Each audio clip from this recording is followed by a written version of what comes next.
Shalom, bertemu kembali dengan saya di hari Minggu tanggal 20, ayo berapa? 29.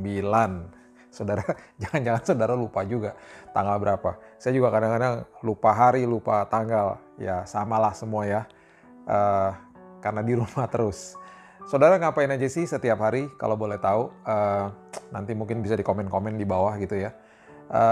Kalau kita biasanya yang kita lakukan setelah udah pasti ya devotional pagi dan doa udah pasti mulai hari dengan itu, dan kemudian biasanya kita mulai sarapan, minum jus ya saudara, jangan lupa minum jus pagi-pagi, makan makanan yang sehat. Terus kemudian ketika jam 10 kita biasanya sudah ada di luar di depan rumah kita, kebetulan ada taman, kita muter-muter di situ. Berjalan, berlari di bawah matahari, karena dikatakan matahari di antara jam 10 sampai jam 2 itu bagus. Jadi kita lakukan itu sampai keringetan, masuk rumah lagi, kemudian mandi-mandi, dan kemudian makan siang, dan ya udah di rumah terus ya. Banyak aktivitas juga kok yang kita lakukan di dalam rumah ini. Jadi saya percaya dan saya berdoa saudara terus sabar. Saya tahu banyak sekali yang ingin sekali kembali ke dalam aktivitasnya, karena kita dipanggil dengan purpose, dengan tujuan masing-masing, dan pasti juga udah gemes juga gitu ya. Mau kerja lagi, mau beraktivitas, mau berkarya lagi gitu ya. Sabar aja, gak akan lama lagi, ini akan segera berlalu, dan pergunakan waktu kita sebaik-baiknya. Hari ini kita akan membahas Mazmur 91, kita sudah tiba di ayat yang ke-14, ya 14. 2 ayat lagi kita selesai.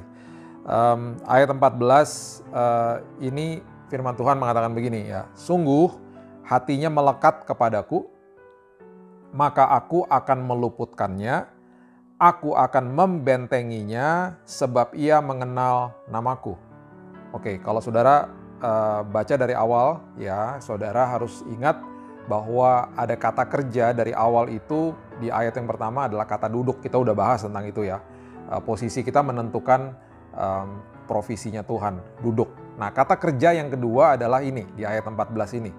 Ayat 14 ini mengatakan kalau hatinya melekat kepadaku. Jadi draw near, melekat kepada Tuhan. Duduk, melekat hatinya kepada Tuhan. Dan terjadi hal ini, aku akan meluputkannya, kemudian aku akan membentenginya sebab ia mengenal namaku. Duduk, hatinya melekat, makin lama makin kenal siapa Tuhan kita. Akhirnya kita tahu namanya dia siapa. Arti-arti namanya Tuhan itu menggambarkan karakter-karakter dia.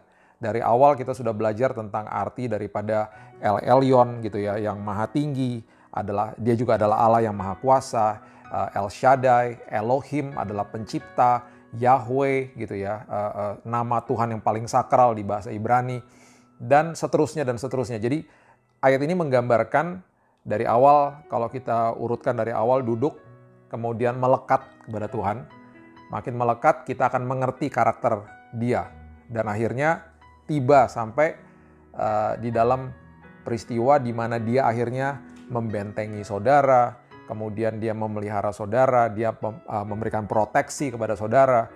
Ini adalah karya Tuhan yang besar dalam setiap hidup kita. Kita sudah belajar juga di ayat-ayat yang sebelumnya. Ada orang-orang dan ada bangsa-bangsa malahan yang dikatakan menolak perlindungan Tuhan. Tidak mau dilindungi Tuhan. Kemarin kita sudah membahas tentang bagaimana orang-orang yang membiarkan hidupnya mau ditelan sama kebohongan-kebohongan iblis gitu ya. Kebohongan dan ketakutan dan lain sebagainya. Jadi kita harus mengerti melekat itu adalah sesuatu yang akhirnya membawa kita ke dalam sebuah kedamaian yang luar biasa gitu ya. Nah, kata dibentengi di ayat ini itu sebenarnya kata protect bahasa Inggrisnya. Dan kemudian saudara bisa menemukan juga kata ini, dan ada kaitannya yang begitu hebat adalah di Yohanes pasalnya yang ke-17. Ayatnya yang ke-11 ya. Yohanes 17 ayatnya yang ke-11. Ini adalah doa daripada Yesus kepada Bapa di surga ya. Sebelum nantinya dia akan naik ke surga, dia mohon kepada Bapanya sampai beberapa kali diucapkan supaya terjadi kesatuan di antara mereka. Nah, kesatuan ini ada hubungannya dengan proteksi Tuhan. Jadi dia mengatakan begini, dia berdoa begini. Yohanes 17 ayat 11 ya. Dan aku tidak ada lagi di dalam dunia, tetapi mereka itu adalah kita juga termasuk di dalamnya, masih ada di dalam dunia, dan aku datang kepadamu. Ya Bapa yang kudus, peliharalah mereka. Peliharalah itu dari kata protect, ya, sama dengan Mazmur 91 ayat yang ke-14. Kata protect ini artinya adalah kata yang bisa juga digambarkan dengan kata pelihara. Bahasa Yunaninya adalah tereo, ya. Itu bisa diartikan dengan to take care of, mengayomi, dengan teliti, melihat, caring gitu ya. Terus kemudian ada kata juga to watch, untuk melihat, preserve gitu ya. Itu kata-kata yang merupakan arti daripada kata protect atau pelihara. Ya. Peliharalah mereka dalam namamu, yaitu namamu yang telah engkau berikan kepadaku, supaya mereka menjadi satu sama seperti kita. Satu sama seperti kita. Kenapa ada kata pelihara kemudian disandingkan dengan kata satu atau bersatu? Yang sangat unik adalah sekarang ini yang kita hadapi adalah gereja-gereja secara ibadah hari Minggunya, gedung gerejanya tutup. Ya, kita sudah belajar di sesi yang sebelumnya, gereja nggak pernah bisa ditutup karena gereja adalah saudara dan saya. Gedung gerejanya tutup, ya. Dan sekarang ada ibadah-ibadah online. Yang uniknya adalah, yang terjadi adalah sekarang jemaat atau gereja-gereja ini, eklesia-eklesianya Tuhan ini sudah lupa, banyak yang lupa berdoa bagi gereja, sinode, denominasi atau organisasinya. Sekarang berbondong-bondong semua berdoa bagi kotanya, berdoa bagi bangsanya, berdoa bagi bangsa Indonesia, kota Surabaya, kota Jakarta, kota Bandung. Semuanya secara korporat, semuanya tanpa disadari mulai bersatu. Unik ya. Dan ini adalah sesuatu gambaran yang sebenarnya Tuhan mau semenjak awalnya, yang dia selalu katakan dan dia doakan bahkan, ya. Dan bahkan doa ini adalah doa yang sebenarnya saya doakan juga sedang terjadi sebuah kesatuan. Karena doanya Yesus ini adalah doa yang sebenarnya yang bisa jawab kita. Kan unik. Doa kita yang jawab Tuhan, tapi doanya Yesus yang dijawab sama manusia adalah ini. Tuhan, satukan mereka. Buat mereka bersatu. Yang bisa jawab kita loh saudara. Dan dengan keadaan kondisi seperti ini sangat unik, kita akhirnya dalam tanda kutip dipaksa untuk bersatu secara korporat. Sekarang jemaat demi jemaat tidak pandang dari organisasi, sinode, denominasi manapun, sama-sama berdoa. Ada gerakan doa jam 9 malam yang saya bagikan kepada saudara. Sekarang banyak dari gereja-gereja yang lain tanpa melihat lagi nama atau sinode atau denominasi. Karena memang Yesus nggak pernah ciptakan denominasi atau sinode atau organisasi. Hormati organisasi kita, hormati denominasi, hormati organisasi atau sinode kita ya.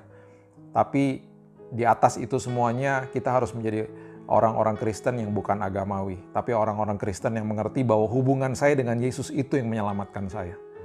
Jadi unik dan saya bersuka cita juga sebenarnya membaca ayat-ayat ini. Proteksinya Tuhan disandingkan dengan kata kesatuan.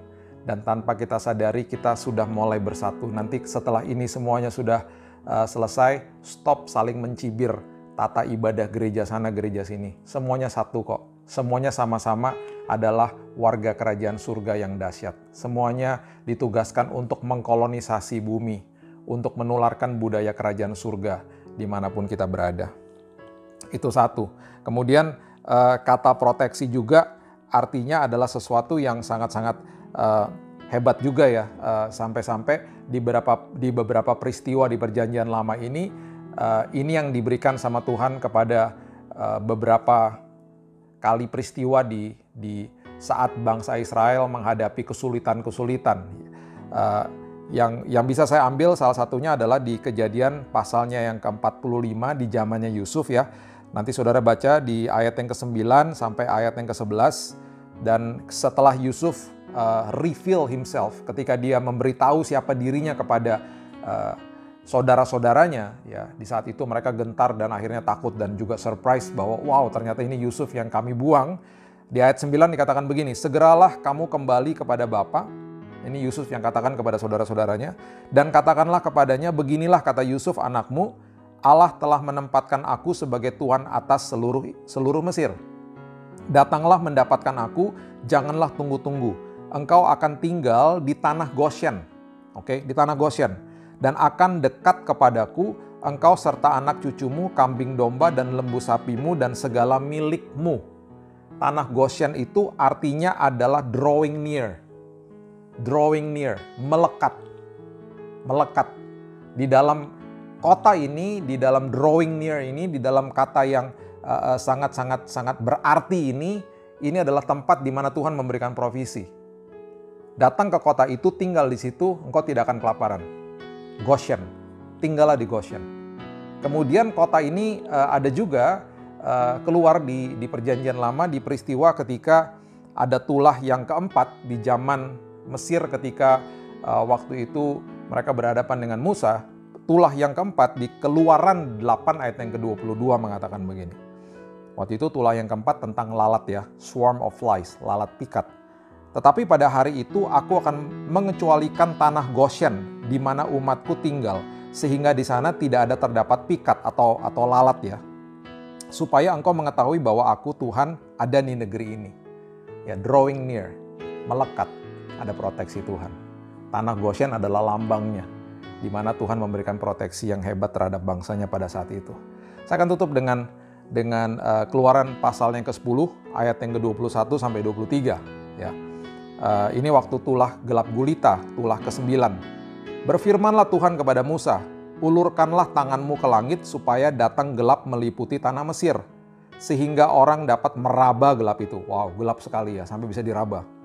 Lalu Musa mengulurkan tangannya ke langit dan datanglah gelap gulita di seluruh tanah Mesir selama 3 hari. Perhatikan ayat 23. Tidak ada orang yang dapat melihat temannya. Wow. Juga tidak ada orang yang dapat bangun dari tempatnya selama 3 hari. Karena begitu gelapnya. Kalau saudara pernah mengalami mati lampu, ini lebih gelap lagi daripada itu. Tetapi, perhatikan kalimat ini yang terakhir di ayat yang ke-23. Pada semua orang Israel ada terang di tempat kediamannya.